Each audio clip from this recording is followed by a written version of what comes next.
Bueno, sigamos estudiando y meditando la palabra de hoy. Y hoy vamos a salirnos un poquito del Evangelio de Mateo y vamos a irnos al libro de Gálatas. La intención de hacer esto es para hablar de la importancia del Evangelio. Y lo que está ocurriendo aquí es que Pablo está hablando con la iglesia, y estamos hablando de la iglesia, por supuesto, aquellas personas que ya creían en Jesucristo, que se reunían en una ciudad llamada Galacia. Y miren lo que Pablo les va a decir en el primer capítulo de la carta de Gálatas. En el versículo 6 dice: me asombra que tan pronto estén dejando ustedes a quien los llamó por la gracia de Cristo para pasarse a otro evangelio. Y no es que haya otro evangelio, sino que ciertos individuos están sembrando confusión entre ustedes y quieren tergiversar el evangelio de Cristo. Pero aun si alguno de nosotros o un ángel del cielo les predica un evangelio distinto del que les hemos predicado, que caiga bajo maldición. Como ya lo hemos dicho y ahora lo repito, si alguien les anda predicando un evangelio distinto del que recibieron, que caiga bajo maldición. Vamos a hacer una oración y vamos a pedir a Dios que nos enseñe de qué está hablando Pablo. Padre Todopoderoso, Señor, te damos gracias por tu amor, tu misericordia, por este maravilloso día y por la oportunidad que tú nos das, Señor, de abrir tu palabra y de confiar, Señor, que tu Espíritu Santo va a hablarnos, por cuanto tenemos un deseo no solamente de escuchar y de conocerte, pero de ser transformados por tu amor en esa imagen maravillosa de Cristo Jesús, para poder vivir una vida que a ti te traiga complacencia. Bendícenos, cuídanos, guíanos e ilumínanos, Señor, en este estudio. En el nombre de Jesús te lo pedimos. ¿Por qué esto? Bueno, la razón es muy simple. El propósito de cada uno de los estudios que estoy haciendo, de hecho voy a decir, tiene tres propósitos. El primero va a ser predicar el Evangelio, que todas las personas que escuchen estos estudios tengan una oportunidad de conocer a Jesucristo para el perdón del alma y la salvación. Dos, para aquellas personas que son recién convertidos al cristianismo, tengan una oportunidad de conocer un poquito más y tengan un deseo de conocer más a través de las Escrituras. Tres, para aquellas personas que tengan ya tiempo conociendo al Señor, y de hecho estoy seguro de que muchos dominan las Escrituras mejor que yo, tengan un deseo de salir, no solamente poner en práctica en sus vidas las Escrituras, pero de compartirlas con otras personas. ¿Qué es este Evangelio? El Evangelio es lo que se conoce como las buenas noticias. Pero ¿qué noticias tan buenas pueden ser para que las personas las estén llevando por todo el mundo? Bueno, la noticia que se conocía como la gran noticia, la mejor noticia que podemos tener, es que verdaderamente Dios nos ama. Y eso es una gran noticia, especialmente en un mundo lleno de maldad, lleno de pecado, lleno de sufrimiento. Que la gente sea capaz de decir, verdaderamente Dios me ama. Y la respuesta es sí, Dios nos ama. Y el amor de Dios está expuesto precisamente en la cruz. ¿Qué quiero decir con esto? El amor de Dios es esa extensión de Dios donde dice, yo estoy dispuesto a dar lo más preciado para mí, que es la vida de Jesucristo, para que cada uno de ustedes, por fe en Él, tengan vida eterna. Pablo dice esto con respecto al Evangelio. Está en la carta de Romanos, en el primer capítulo, en el versículo 16. Dice, no me avergüenzo del Evangelio, porque es el poder de Dios para la salvación de todo aquel que cree. Dense cuenta, no me avergüenzo del Evangelio, porque es el poder de Dios para la salvación de todo aquel que cree. Así que la predicación no me trae vergüenza. Lo que estoy predicando viene en el poder de Dios y es para la salvación de todo aquel que cree. Si escuchas este mensaje y crees en ese Evangelio, tienes vida eterna. Si escuchas este mensaje y no crees en él, aun cuando el Evangelio tenga el poder para salvarte, hace falta que tú coloques de tu parte eso que se llama fe. Y esa misma fe que tú puedes tener para escuchar y creer no viene de ti, es un regalo que Dios te da. Es una fe que Dios te imputa y te la coloca ahí en tu corazón para que tú puedas luego trabajar junto con ella y en función al mensaje que te da para que tengas vida eterna. Entonces, ¿por qué le traigo entonces este mensaje? Bueno, de una manera muy sencilla se me ocurrió, porque no hace mucho mi hermana me llamó para darme un mensaje. Me dice que me va a regalar un perfume. Da la casualidad que es el perfume que yo vengo usando por los últimos 10 años. Me agradó mucho la idea. Así que espero con ansias que venga este perfume, y pasa un par de semanas, toca la puerta y es el cartero. El cartero me trae una caja, y dentro de la caja viene el perfume que mi hermana me había regalado. Así que estoy muy contento de haberlo recibido. La llamo, le doy gracias por el perfume. Voy a agarrarlo, lo voy a colocar en la repisa del baño para usarlo al día siguiente. Al día siguiente, después de bañarme y vestirme, voy a colocar la colonia, y al esprayármela me doy cuenta de algo. No huele igual.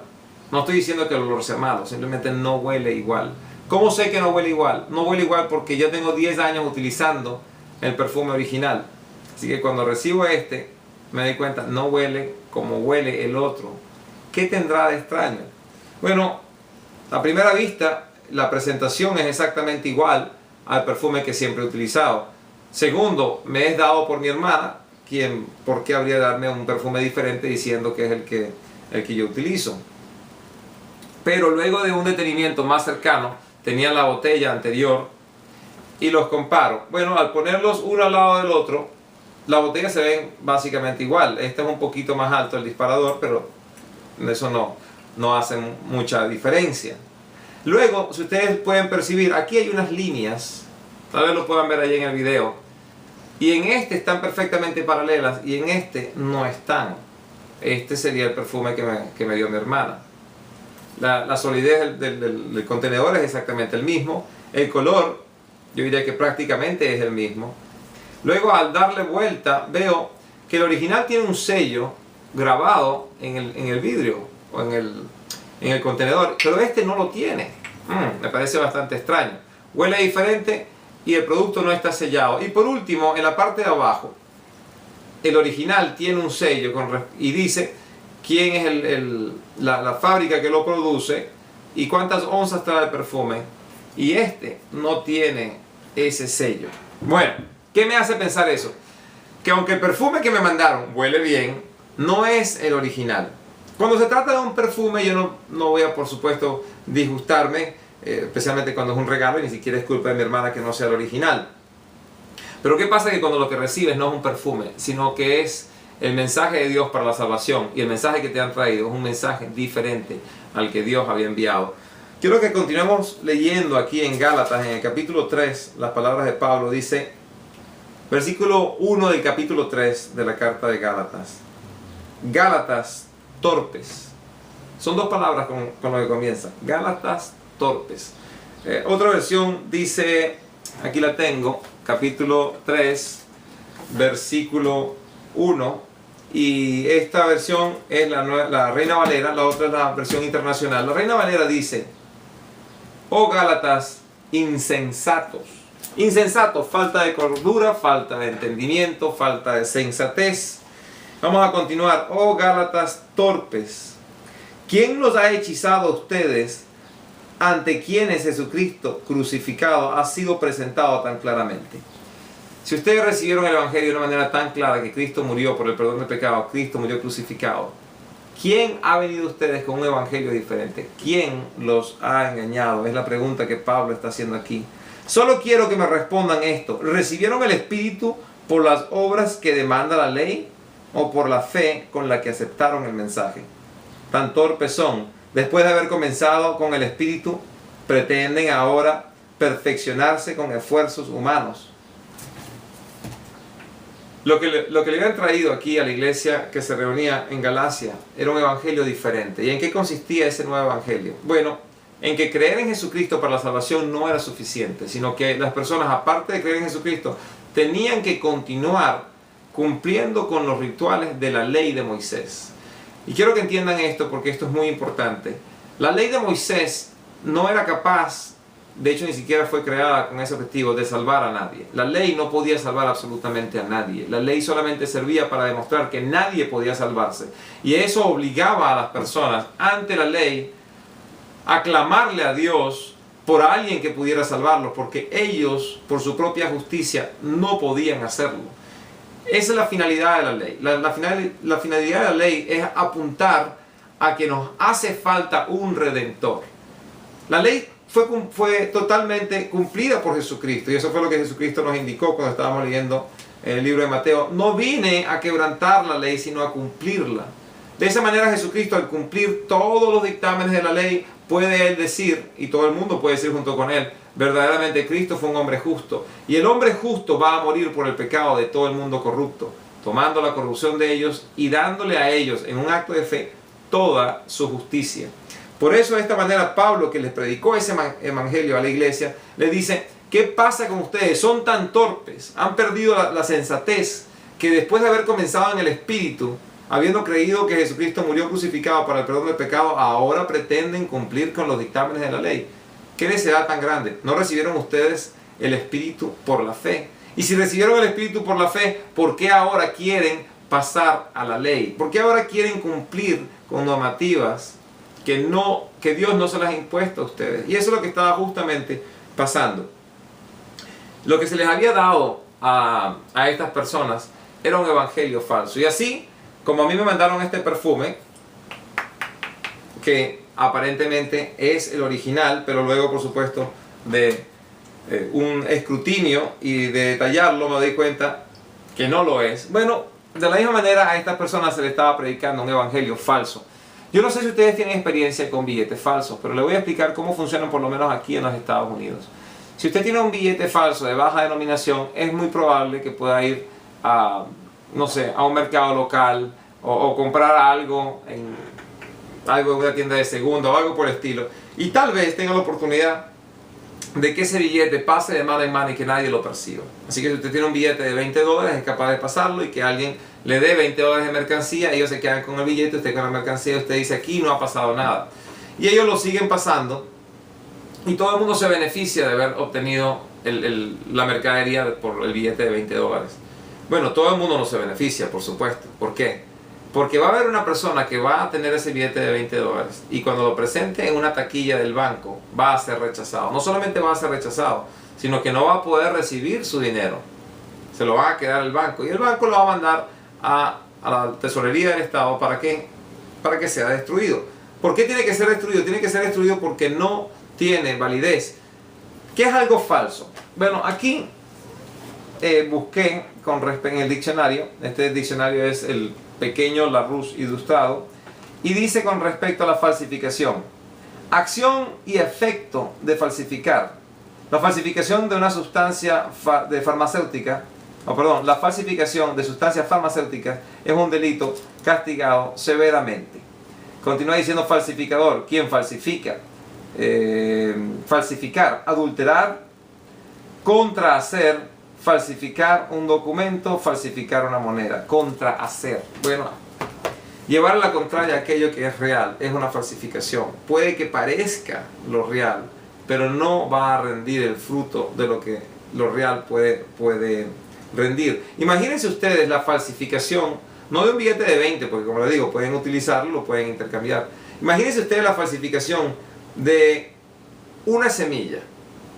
Que alguien de alguna manera fuera capaz de tomar un pedacito de madera y tallar una semilla de, no sé, de trigo, una semilla de maíz o algo de estilo, y que lo haga parecer tan perfecto a la vista de cualquier persona, que pueda la gente decir, wow, eso verdaderamente es trigo. Y que las personas que se falsifiquen suficiente cantidad para darle una bolsita a esta persona de semillas de trigo falsas. ¿Qué va a ocurrir cuando esta persona plante las semillas? ¿Puede salir de ahí algo? En realidad no, de ahí nunca va a poder crecer absolutamente nada. El trabajo de hecho de andar procurando hacer las semillitas creo que es mucho esfuerzo para lo que se va a obtener. No se obtiene nada al respecto, pero ¿por qué les quiero yo dar este ejemplo? Porque el evangelio falso no tiene el poder de salvar. Solamente el evangelio verdadero lo puede hacer. El evangelio, ya se los expliqué y lo digo nuevamente, que Cristo vino a este mundo a sufrir por el pecado nuestro. En la cruz padece y paga, por supuesto, por cada uno de nuestros pecados, según las Escrituras. Luego es enterrado y, según las Escrituras, resucita en el tercer día. Una persona que sea capaz de creer que Dios resucitó a Jesucristo de entre los muertos, eso está en el libro de Romanos capítulo 10, versículo 8. Si una persona es capaz de creer que Dios resucitó a Cristo de entre los muertos y que con su boca confiesa que Cristo es el Salvador, tiene vida eterna. Primero, creer. ¿Por qué necesariamente creer? Bueno, creer es un acto de fe. Hay que creer que Dios existe para poder verdaderamente buscarlo. Y hay que creer que Dios envió a su Hijo para poder últimamente aceptarlo. Y con la confesión verbal implica que esta persona ha creído hasta el punto, el convencimiento que tiene en el corazón es hasta el punto donde ahora, cuando dice el Señor es mi Salvador, es para poder comenzar a vivir esa vida de acuerdo a las instrucciones que Jesucristo había dejado. Yo recuerdo en la oportunidad cuando yo escuché el Evangelio, y me costó muchísimo creerlo. Yo decía, no, esto no puede ser. Yo tengo mi propia religión. Yo sé lo que es ir a la iglesia y sé todo lo que son los dictámenes de la iglesia para mí y yo los voy cumpliendo semana a semana. Bueno, decía yo que los cumplía porque era un gran mentiroso. Pero sí recuerdo que iba a la iglesia y no sentía en mi corazón ninguna transformación. ¿Por qué? Porque iba por una obligación, aunque iba por gusto. De hecho me gustaba ir, pero dentro de mi corazón también existía una obligación. Tengo que ir para hacer aquello que a Dios le agrada. Pero en mi vida de lunes a sábado, bueno, de lunes a domingo, era un total infierno. Por la simple razón de que yo, sabiendo lo que era bueno y lo que era malo, siempre escogía el pecado. No puedo decir que en todo momento hice algo que, nunca, mejor dicho, nunca hice nada que fuera bueno y que no fuera pecado. Pero últimamente, cuando me correspondía tomar esa decisión, he de hacer aquello que a Dios complace o aquello que me complace a mí, terminaba siempre ganando la carne. No tenía yo un poder para complacer a Dios en aquellas cosas que Él me pedía. Y por ende, vivía una vida de pecador, una vida completamente pecaminosa, aun cuando estaba yendo a la iglesia, aun cuando me daba golpes de pecho y aun cuando hacía mis oraciones. No fue hasta que alguien compartió conmigo ese evangelio que estoy compartiendo contigo en este momento. Cuando yo escuché ese evangelio, aun cuando no me transformó en el momento que lo escuché, colocó en mí un deseo de creer, un deseo de conocer. Y me obligó a comenzar a leerme todo este libro. Y me lo leí completo, desde el Génesis hasta el último libro, que es el Apocalipsis. No solamente me lo he leído una vez, me lo he leído varias veces, 4 o 5 veces tal vez. Y hay algunos libros que me he leído con mucho más detenimiento que otros, por la cuestión de tener que no solamente estudiarlo, pero enseñarlos. Pero la transformación sí ocurrió. Ocurrió en un día que fue el 29 de septiembre del año 2001. Era aproximadamente el mediodía. Y mi esposa me llamó para decirme que estaba embarazada. Fue justamente ese día en el cual yo tomé una decisión. Yo le dije a Dios: Señor, si todo lo que he leído y he aprendido es verdad, cámbiame. Yo quiero que tú tomes mi vida y hagas de mí un buen padre. Y fue en ese momento en el que yo sentí una convicción tan grande, casi como si alguien me hubiese hablado. Y la voz me hubiese estado diciendo: si eso es verdad, deja de mentir. Y créame, que la conversación que tuve con Dios fue una conversación muy sencilla. Le dije: Señor, si es verdad, y bueno, voy a dejar de mentir. Y el dejar de mentir me costó mi trabajo, porque era vendedor de carros usados. Y vender carros usados donde yo los vendía sin mentir se me hacía muy difícil. Así que cuando empecé a decirle a todas las personas la verdad, me quedé sin trabajo aproximadamente 7 meses después. De esto ya hace casi 10 años. Pero mi vida continúa día con día siendo una lucha procurando complacer al Señor.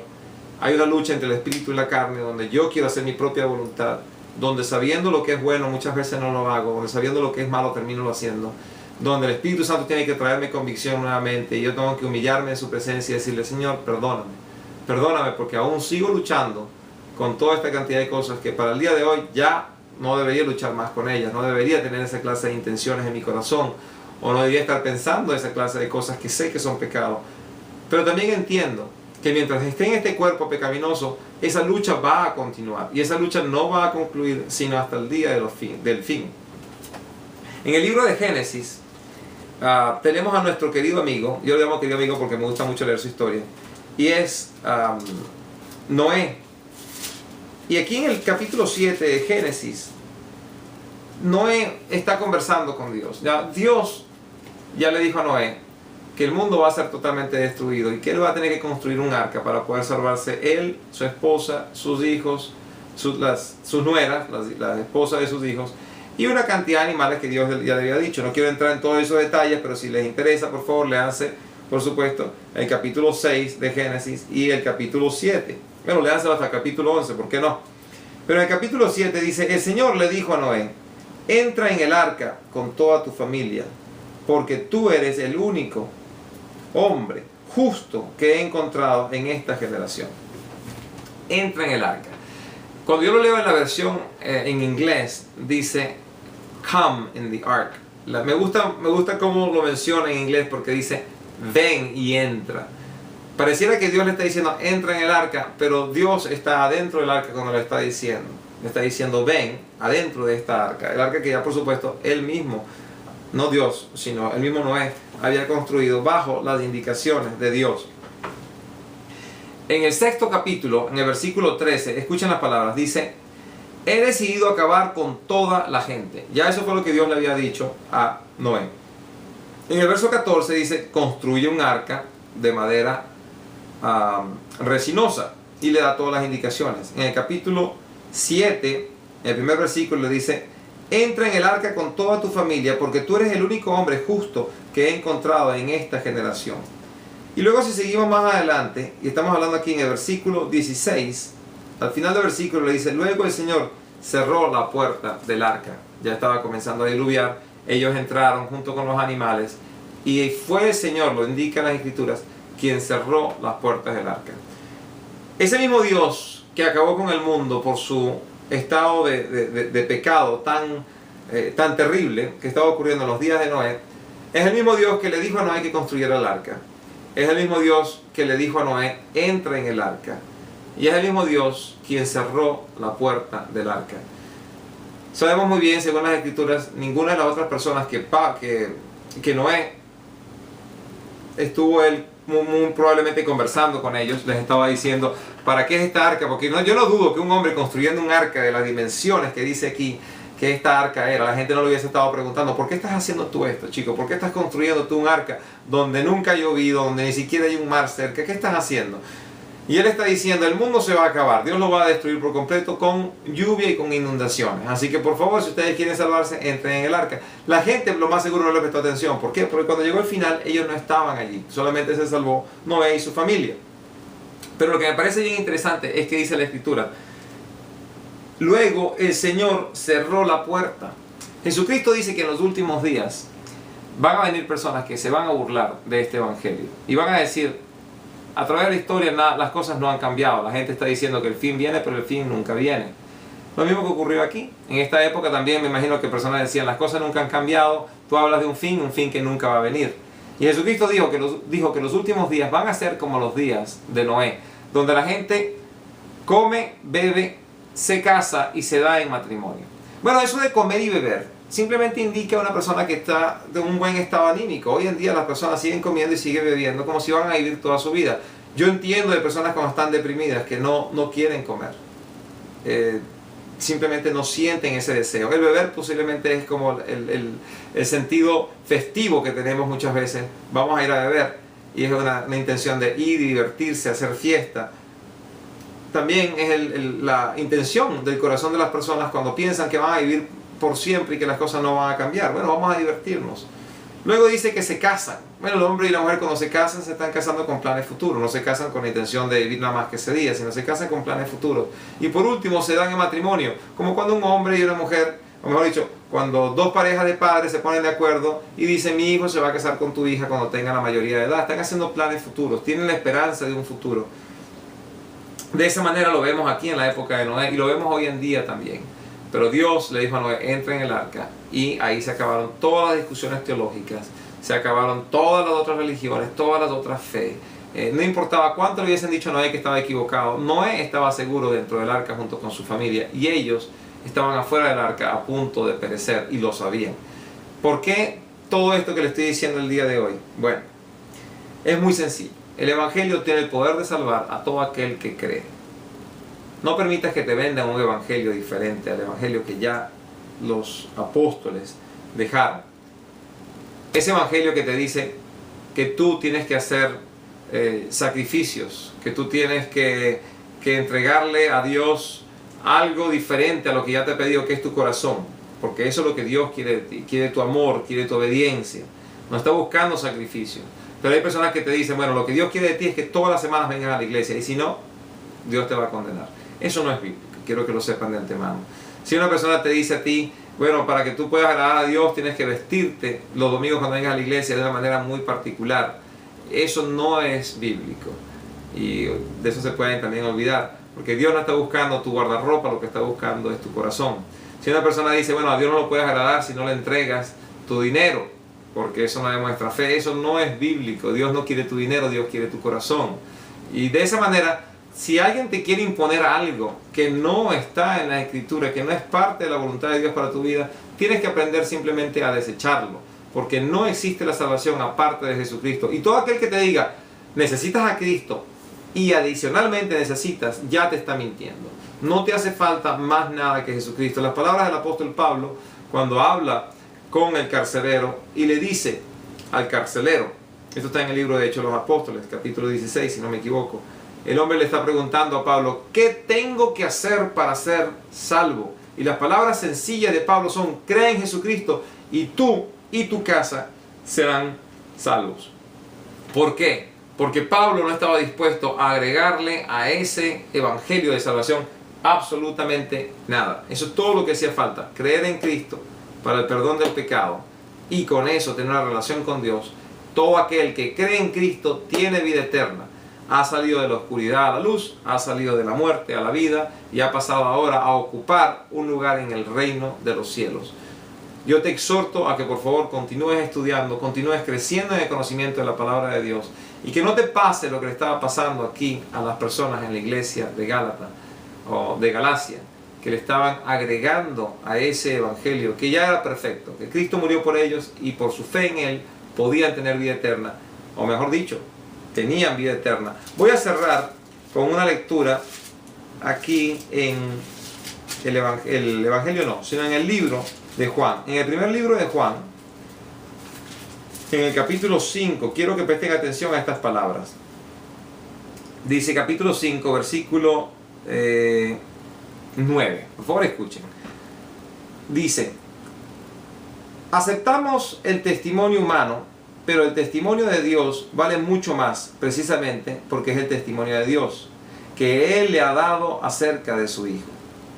El que cree en el Hijo de Dios acepta este testimonio. El que no cree a Dios lo hace pasar por mentiroso, por no haber creído en el testimonio de Dios, con el testimonio que Dios ha dado acerca de su Hijo. Y el testimonio es este, que Dios nos ha dado vida eterna, y esa vida está en su Hijo. El que tiene al Hijo tiene la vida, y el que no tiene al Hijo de Dios no tiene la vida. Les escribo estas cosas a ustedes, presten atención, que creen en el nombre del Hijo de Dios, para que sepan que tienen vida eterna. Para que sepan que tienen vida eterna. Para que sepan que tienen vida eterna.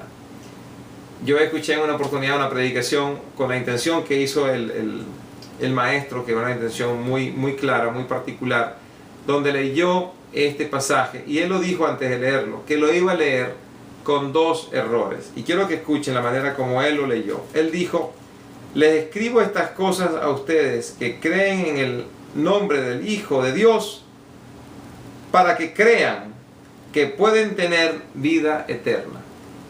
Para que crean que pueden tener vida eterna. Quiero que se den cuenta que ese pequeño cambio que hizo él allí, y por supuesto luego lo expresó y dijo, si ustedes no se dieron cuenta que no lo leí bien, es porque ustedes o no son cristianos o aún son muy jóvenes en la fe. Y jóvenes no estamos hablando de tiempo, sino su falta de madurez por no conocer la Escritura y el poder de Dios para la salvación. No es para que creas que puedes llegar a tener vida eterna, sino que esto fue escrito para que sepas que tienes vida eterna. Y en esto consiste ese casco de salvación que hemos hablado con anterioridad cuando hablamos con respecto a la guerra espiritual. Ese casco tiene que proteger tu mente en todo momento, sabiendo que Cristo murió en la cruz por el perdón del pecado, y si tú has puesto toda tu confianza en Él y crees que resucitó entre los muertos y lo confiesas como Señor y Salvador, entonces tú tienes vida eterna. Ese es el verdadero evangelio. Esto es un perfume falso. Y todo evangelio que les diga a ustedes que necesitan hacer algo para añadirle a la salvación que Dios te da de manera gratuita por haber creído en su Hijo, es un evangelio falso. Así que espero que por lo menos este estudio los haya ayudado para entender lo que es el evangelio y no permitan que los engañen. Si no has creído en el evangelio, en este momento acepta a Cristo como Señor y Salvador y ten vida eterna. Si ya has creído, ahora tienes más herramientas para conocerlo mejor. Y si ya tú esto lo sabías, entonces te exhorto a que compartas este mensaje con tus seres queridos y con tus amigos y por supuesto también con aquellas personas que tal vez no sean tus amigos. Que Dios los bendiga. Vamos a cerrar en oración. Padre Celestial, te damos gracias por tu amor nuevamente y porque nos has dado la oportunidad de estudiar. Te pedimos, Señor, que este estudio no solamente se quede en nuestros oídos, sino que llegue a nuestro corazón para transformarnos y hacernos hombres y mujeres que traigan honra y gloria a tu maravilloso nombre y que sean capaces, Señor, de llevar este mensaje a otras personas para que ellos también crean en ti y tengan vida eterna. En el nombre de Jesús lo pedimos. Amén